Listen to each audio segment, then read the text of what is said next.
In this episode of Financial Literacy for Beginners, we're going to talk about how to grow your emergency fund fast. Cue the intro.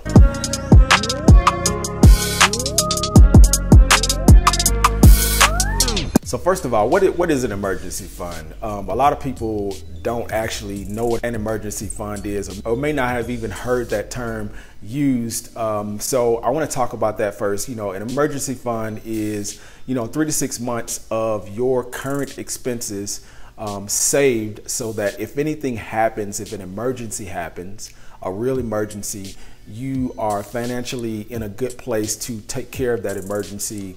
And sometimes you build them over time. Sometimes, emergency funds are built over time. Specifically, if you have a lifestyle that requires a lot of income. You may have a lifestyle that requires, $200,000–$300,000 a year, and 3 to 6 months of that, to save that is a substantial amount of money.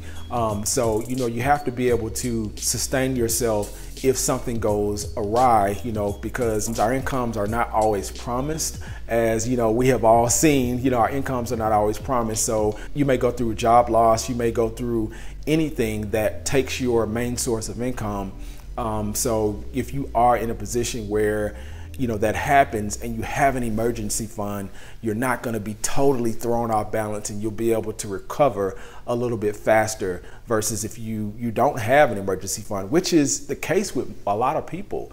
Most people who work paycheck to paycheck, they don't have an emergency fund. They don't have, money to weather whatever comes their way, whether that be, car repairs or, a death in the family, God forbid, or what have you. Anything that happens, you are reliant on your income. And if your income isn't enough to take care of that emergency, then that's when a lot of things start to go awry and people start having to borrow money. They get into paycheck loans and all those types of things because they don't have an emergency fund. So it's very critical that you have one.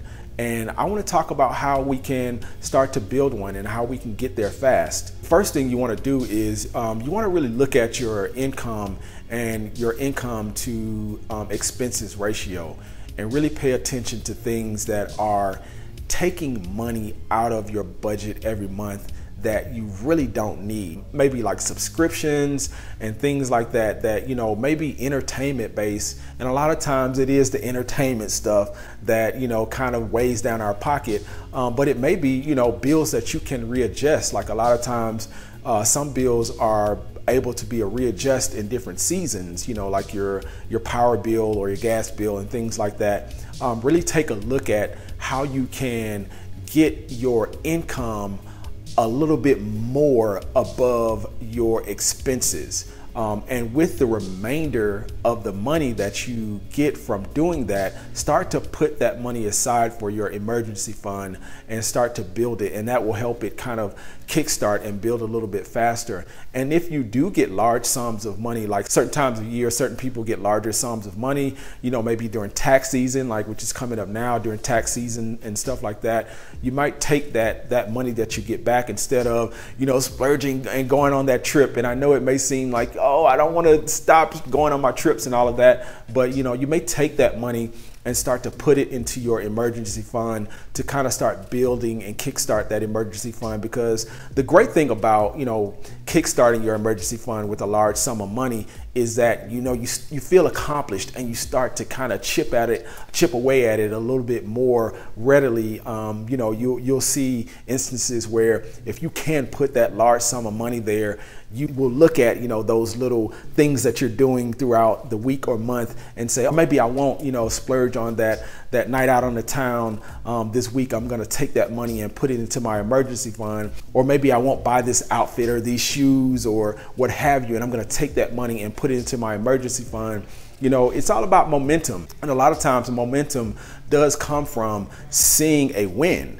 So when you can give yourself those wins by putting a larger sum away, it may hurt initially. You may feel it initially because you're taking away from some other entertainment or thing that you're used to having that money for. But once you do that and you give yourself that win, it becomes a little bit easier to start putting that money there because you become closer to your goal. So definitely, consider that. Definitely do that as much as you can. The other thing you can do is really to, start to try to pay off some of the debts that you may have a little bit more, because as you start to pay those things down, they start to free up more money that you can put in your emergency fund. Also if you have, money tied up in any other kind of things that may be seeming like investments that aren't going anywhere, or money that's just sitting there that you have hopes of using for something else, it may be wise to kind of shift that money to your emergency fund so that you are prepared for those emergencies. And I know, we always shift money around, like everybody's in, the mode of, well, if something happens, if I got money here, I'm gonna put it over here. But I think what happens is we get to the point where when we do have that emergency, we're not prepared for that because we haven't allocated those funds there. So while you're thinking about it, it's better to do it while you're actually thinking about it versus when you get to the point where you might have already spent that money, or might have already taken that trip, or might have already bought those shoes and done all those other things that you really want to do before you get to the point where you've already done those things and you get to that emergency, where you don't have that money to pull from. Go ahead and pull that money from those different places now and start to build that emergency fund, because those things you'll be able to come back to.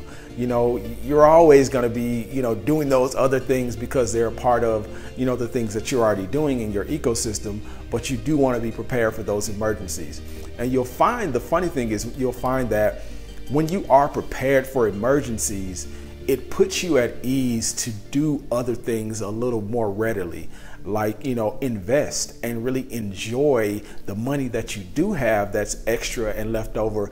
You enjoy that a little bit more because you are, you feel at ease about, hey, I'm prepared for, if something doesn't go well, I am prepared for it, and I'm prepared for this emergency. So I can kind of take my eye off that a little bit and kind of shift my priorities and have more fun in these areas and be more fulfilled in these areas. So really do take that in consideration. Hold up. If this is your first time to the channel, definitely drop this video a like and subscribe if you haven't subscribed already. We really would like to see you back here joining in the conversation. Definitely leave a comment down in the comment box below. I hope these have been all great things that will lead you down the path of building your emergency fund. And until we talk again, I wish you health, wealth, and freedom.